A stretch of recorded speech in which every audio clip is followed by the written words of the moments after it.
नमस्कार श्रोताओं, शाम के ठीक 7:20 हुए हैं और ये समय है आपके अपने कार्यक्रम स्पोर्ट्स स्कैन का।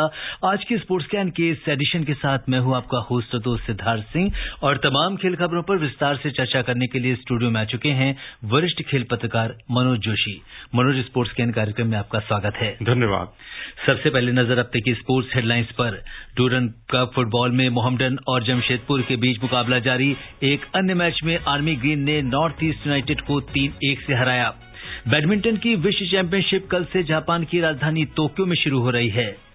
ल्यूडमिला किचेनोक और जेलेना ओस्टापेंको की जोड़ी ने वेस्टर्न एंड सदर्न ओपन महिला डबल्स का खिताब जीता और भारत और जिम्बाब्वे के बीच 3 एकदिवसीय अंतर्राष्ट्रीय क्रिकेट मैचों की श्रृंखला का अंतिम मुकाबला कल हरारे में खेला जाएगा।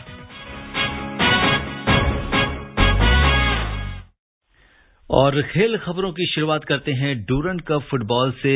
डूरन कप फुटबॉल में ग्रुप डी के मैच में आर्मी ग्रीन ने नॉर्थ ईस्ट यूनाइटेड को 3-1 से हरा दिया है। और इस समय की अगर हम बात करें तो ग्रुप ए में मोहम्मडन और जमशेदपुर आमने सामने हैं। पहले हाफ तक मोहम्मडन ने 1-0 की बढ़त बना ली है और काफी रोमांचक मैच इस समय चल रहा है। इससे पहले मोहम्मडन ने अपना पहला मैच जीतकर 3 अंक हासिल किए हैं। वहीं जमशेदपुर को पहले मैच में हार मिली थी, इसलिए ये जो मैच है ये दोनों ही टीमों के लिए बहुत इंपॉर्टेंट है। जहां मोहम्मडन अपनी जीत का सिलसिला आगे बढ़ाना चाहेगा, वहीं जमशेदपुर अपनी पिछली हार को आगे को पूरा करते हुए वो 3 अंक कम से कम आज के इस मैच से लेना चाहेगा। मनोज, क्या कुछ कहेंगे?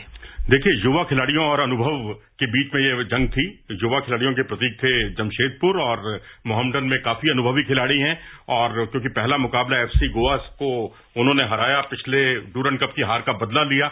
लेकिन अच्छी बात यह है मोहम्मडन की कि लगातार कंसिस्टेंटली अच्छा परफॉर्मेंस कर रहे हैं। पिछली बार केवल 1 गोल से चूक गए थे, नहीं तो खिताब इनकी झोली में होता। और उसके अलावा आई लीग में इनका बहुत अच्छा परफॉर्मेंस रहा, वहां ये दूसरे स्थान पर रहे।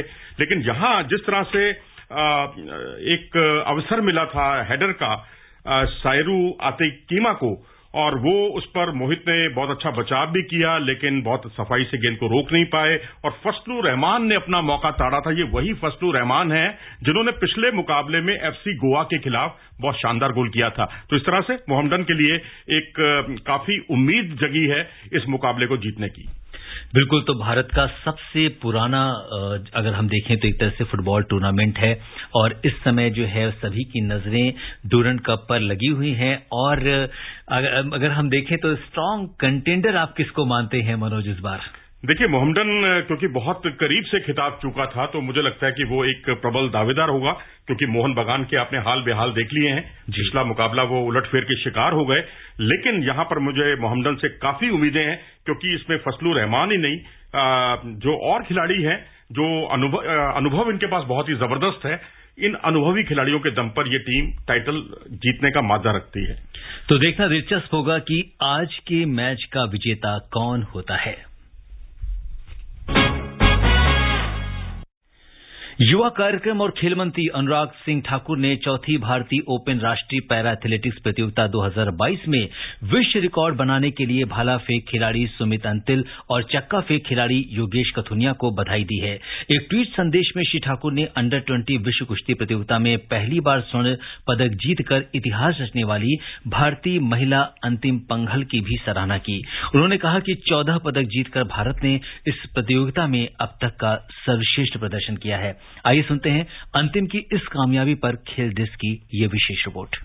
हरियाणा की 17 वर्षीय अंतिम पंघल बुल्गारिया की सोफिया में अंडर 20 विश्व कुश्ती चैंपियनशिप में स्वर्ण पदक जीतने वाली पहली भारतीय महिला पहलवान बन गई हैं। उन्होंने 53 किलोग्राम वर्ग में कजाकिस्तान की एटलिन शागायेवा को 8-0 से हराया। भारत के लिए ये स्वर्ण पदक ऐतिहासिक है, क्योंकि भारत को अंडर 20 विश्व चैंपियनशिप की महिला कुश्ती में अभी तक कोई भी स्वर्ण पदक नहीं मिला था। प्रतियोगिता के 34 साल लंबे इतिहास में ये पहला मौका है जब एक भारतीय महिला खिलाड़ी ने शीर्ष स्थान हासिल किया है। अंतिम पंघल हरियाणा में हिसार जिले के भगाना गांव की निवासी हैं। अंतिम पंघल 4 बहनों में सबसे छोटी हैं। इनके माता पिता रामनिवास पंघल और कृष्णा कुमारी 3 बेटियों के बाद बेटा चाहते थे, लेकिन जब लड़की का जन्म हुआ तो उन्होंने अंतिम नाम रख दिया। इसके बाद भी पिता ने अपनी बेटियों को पूरा सहयोग दिया। खेल में करियर बनाने के लिए अंतिम ने गांव छोड़ दिया था। अंतिम की इस सुनहरी शुरुआत से उनके एक स्वर्णिम भविष्य का शुभारंभ हुआ है। मुकेश कुमार,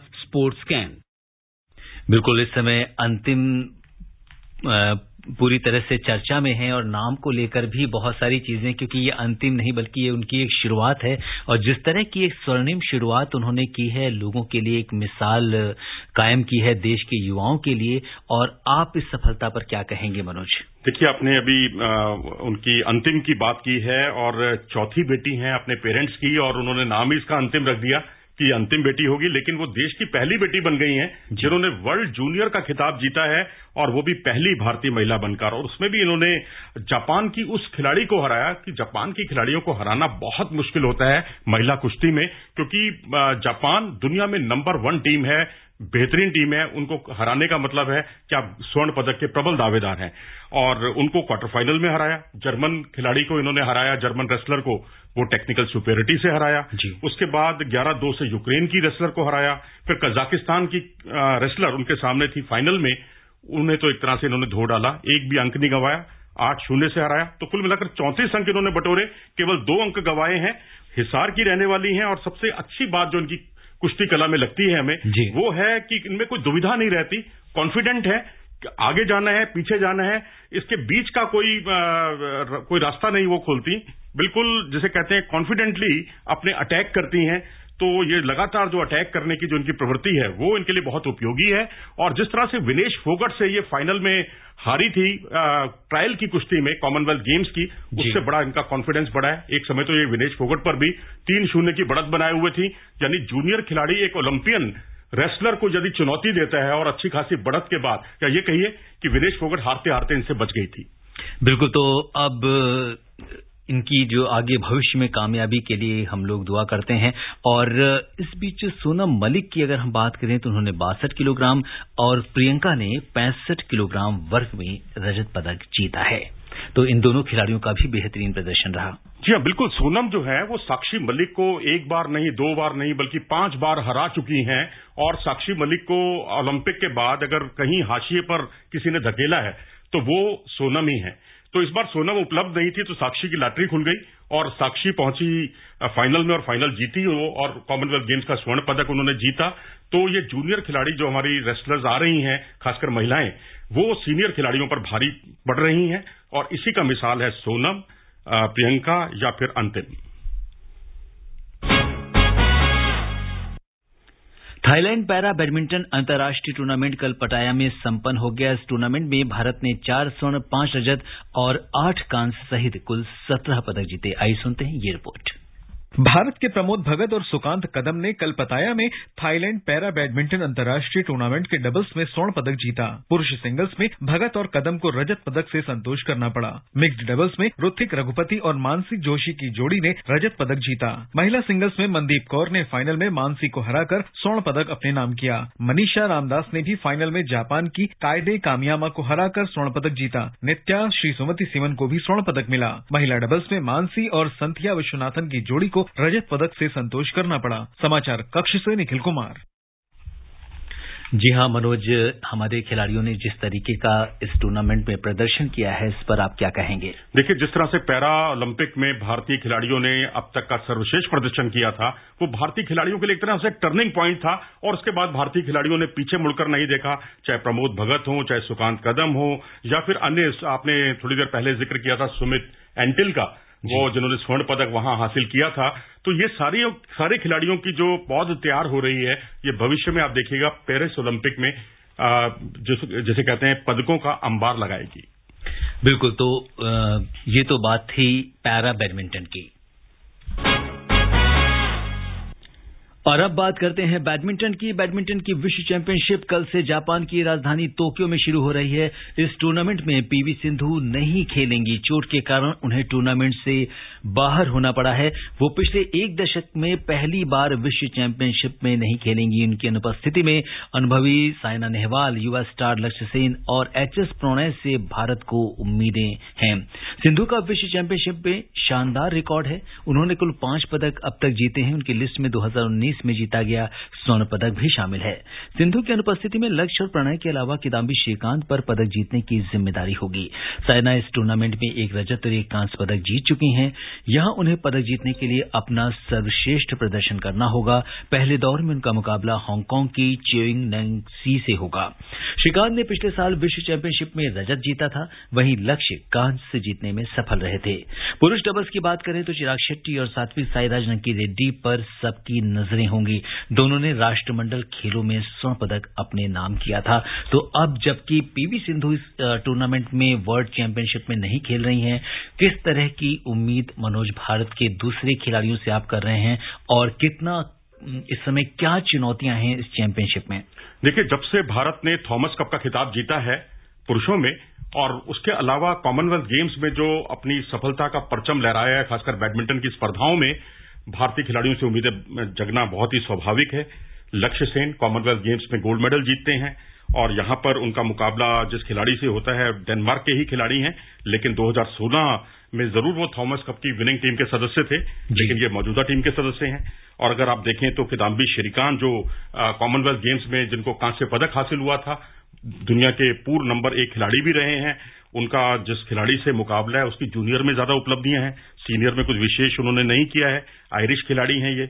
एचएस प्रणय जो है, अगर हम उनकी बात करें तो टोक्यो ओलंपिक में जरूर भाग लिया था उनके अपोनेंट ने, जो कि ऑस्ट्रिया के हैं लुका वेबर। और उसके अलावा एकमात्र जो चुनौती मिलने वाली है वो साई प्रणीत जो है हमारे वर्ल्ड चैंपियनशिप 2019 के ब्रॉन्ज मेडलिस्ट हैं।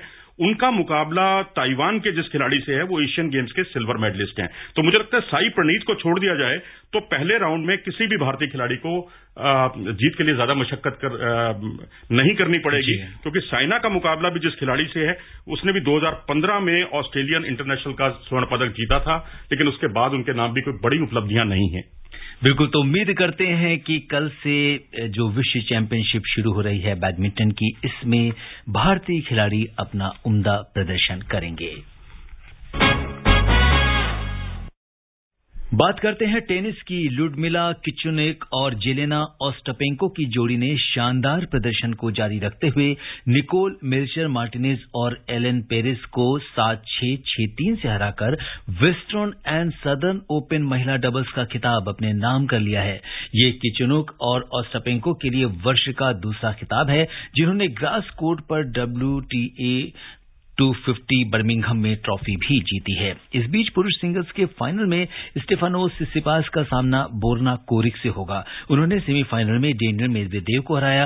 सिसिपास पहली बार सिंसिनाटी के फाइनल में पहुंचे हैं। वो 2020 और 2021 के सेमीफाइनल में हार गए थे, तो इस बार उनको उम्मीद है कि फाइनल में मनोज वो किसी भी तरह की कोई गलती नहीं करना चाहेंगे, क्योंकि सेमीफाइनल के बाद जब आप किसी भी टूर्नामेंट से वापस होते हो तो वो थोड़ा सा कहीं कहीं खिलाड़ी के लिए एक थोड़ा सा एक उदासी का सबब होता है, क्योंकि आप इतना लंबा रास्ता तय करके सेमीफाइनल और फाइनल में पहुंचते हो तो पूरी उम्मीद होती है कि आप खिताब जीतोगे, तो आप एक प्रबल दावेदार होते हो उस समय। जी निश्चित तौर पर, और क्योंकि ग्रास कोर्ट के मुकाबले हैं और ग्रास कोर्ट पर ये खिलाड़ी अपना हुनर भी दिखा रहे हैं काफी लंबे समय से, क्योंकि ज्यादातर आप देखेंगे ना यूरोप में या इंग्लैंड उस जगह ज्यादातर मुकाबले जितने भी होते हैं वो सब हार्ड कोर्ट पर होते हैं। ग्रास कोर्ट पर मुकाबले बहुत कम होते हैं। विंबलडन है या विंबलडन से पहले के टूर्नामेंट या जो भारत का और डेनमार्क से जो मुकाबला हुआ पिछले दिनों डेविस कप का, इनको छोड़ दें अगर आप, तो ग्रास कोर्ट के मुकाबले बिल्कुल गायब हो गए हैं। लेकिन अब यहां जब ग्रास कोर्ट के मुकाबले होते हैं और सर्व एंड वॉली का गेम और ताकत वाला गेम जो देखने को मिलता है उसका मजा ही कुछ और होता है। बिल्कुल, तो अब देखना दिलचस्प होगा कि अब फाइनल में बोर्ना कोरिक के नाम खिताब आता है या फिर स्टेफानोस सिसिपास के। बात करते हैं शतरंज की। किशोर भारती grand master R Praggnanandhaa America के मियामी में आयोजित चैंपियंस शतरंज टूर फाइनल्स टूर्नामेंट के छठे दौर में हार गए हैं। उन्हें पोलैंड के जन क्रिस्टोफ डूडा ने टाई ब्रेक के जरिए पराजित किया। हालांकि वे दुनिया के नंबर 1 खिलाड़ी मैग्नस कार्लसन के बाद दूसरे स्थान पर बने हुए हैं और प्रज्ञानानंद जिस तरह से खेल रहे हैं मनोज, वो पूरे विश्व में चर्चा का विषय बने हुए हैं। जी हाँ, कंसिस्टेंट परफॉर्मेंस काफी मायने रखता है। अगर आप अच्छा परफॉर्मेंस कर रहे हैं तो आपसे उम्मीदें बनती हैं आगे की प्रतियोगिताओं में, और वही कुछ प्रज्ञानानंद जो है ये लगातार अच्छा परफॉर्म करके अपनी मौजूदगी का एहसास करा रहे हैं और भविष्य में निश्चित तौर पर मेरा मानना है कि अन्य प्रतिद्वंदियों के लिए बहुत चिंता का सबब बन सकते हैं ये खिलाड़ी।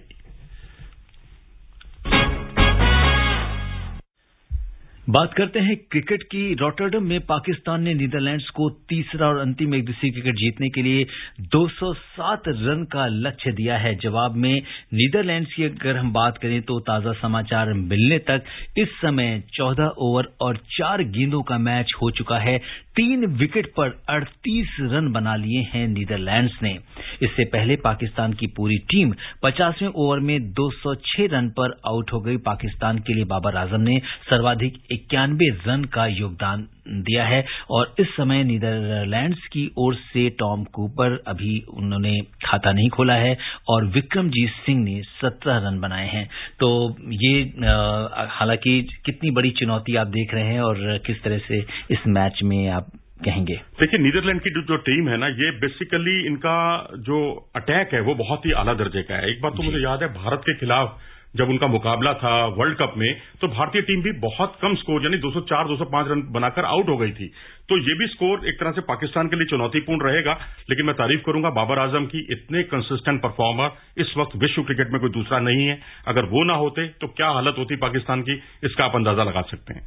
बिल्कुल। तो फिलहाल जो है ये मैच बहुत मतलब पाकिस्तान की अगर हम स्थिति देखें तो वो मजबूत है। देखना दिलचस्प होगा कि क्या कुछ रहता है इस मैच में।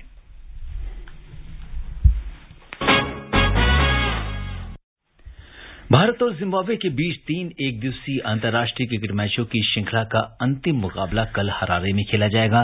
भारत ने सीरीज में 2-0 की अजेय बढ़त ले रखी है। अब कप्तान केएल राहुल और कोच वीवीएस लक्ष्मण तीसरे मुकाबले में प्रयोग कर सकते हैं। टीम में कई ऐसे खिलाड़ी हैं जिन्हें सीरीज में अब खेलने का मौका अभी फिलहाल नहीं मिला है। उन्हें ओपनर बल्लेबाज ऋतुराज गायकवाड़ की बात करें और मध्यक्रम के बल्लेबाज राहुल त्रिपाठी के साथ ऑलराउंडर शाहबाज अहमद को अब तक प्लेइंग 11 में नहीं चुना गया है। तीनों को अब तक ओडीआई में डेब्यू का मौका नहीं मिला है। ऋतुराज ने 9 टी20 मैच खेले हैं। राहुल और शाहबाज को अंतर्राष्ट्रीय क्रिकेट में डेब्यू का इंतजार है। आवेश को भी जिम्बाब्वे में ओडीआई खेलने का मौका नहीं मिला है। वो वेस्टइंडीज दौरे पर एक मैच उन्होंने खेला था। अब देखना है कि टीम प्रबंधन बदलाव करता है इसमें या कुछ नहीं। मनोज, किस तरीके से आप इस पूरे चूंकि कल अंतिम मुकाबला है तो किस तरीके से आपने इस श्रृंखला को आप देखते हैं और कल के मैच में क्या कुछ होने वाला है? देखिए, ये बिल्कुल शेर और मेमने की लड़ाई बनकर रह गया है ये मुकाबला। जिम्बाब्वे की टीम वास्तव में बहुत कमजोर है। जो टीम 50 ओवर का मुकाबला कभी 39वें ओवर में सिमट जाती है, कभी 41वें ओवर में सिमट जाती है, यानी पूरे ओवर भी नहीं खेल पाती। तो मैं तो कहूंगा कि हमारी जो मध्य प्रदेश की टीम है, जो रणजी चैंपियन है, सौराष्ट्र की टीम है, बंगाल की टीम है, वो भी इस जिम्बाब्वे की टीम पर भारी पड़ती हुई दिखाई देंगी। लेकिन हमारा इंटरेस्ट सिर्फ ये है कि भारतीय बल्लेबाजों को अभ्यास मिले और जो स्कीम ऑफ थिंग्स में बने हुए हैं टी20 वर्ल्ड कप में, चाहे वो संजू सैमसन हो, कुलदीप यादव हो, केएल राहुल हो, दीपक हुड्डा हो, उनको अच्छा परफॉर्मेंस करने का अवसर मिले। और वो तभी मुमकिन है, खासकर बल्लेबाजों का, अगर आप टॉस जीतते हैं तो पहले बल्लेबाजी चुनिए ताकि आप 350 का स्कोर खड़ा करें और ज्यादा से ज्यादा बल्लेबाजों को अभ्यास मिले। बिल्कुल। तो कल ये मैच भारतीय समय के अनुसार 12:45 पर शुरू होगा। और अंत में मुख्य समाचारों पर नजर एक बार फिर। डूरंड कप फुटबॉल में मोहम्मडन और जमशेदपुर के बीच मुकाबला जारी। एक अन्य मैच में आर्मी ग्रीन ने नॉर्थ ईस्ट यूनाइटेड को 3-1 से हराया। बैडमिंटन की विश्व चैंपियनशिप कल से जापान की राजधानी टोक्यो में शुरू हो रही है। ल्यूडमिला किचेनोक और जेलेना ओस्टापेंको की जोड़ी ने वेस्टर्न एंड सदर्न ओपन महिला डबल्स का खिताब जीत लिया है। और भारत और जिम्बाब्वे के बीच 3 एकदिवसीय अंतर्राष्ट्रीय क्रिकेट मैचों की श्रृंखला का अंतिम मुकाबला कल हरारे में खेला जाएगा। और श्रोताओं, अब समय समाप्त हो रहा है कार्यक्रम का, तो सिद्धार्थ को दीजिए अनुमति। और मनोज, आप हमारे कार्यक्रम में आए, आपने तमाम खेल खबरों पर हमसे अपनी विशेषज्ञ राय साझा की। आपका बहुत बहुत धन्यवाद और आभार। धन्यवाद। शुभ रात्रि।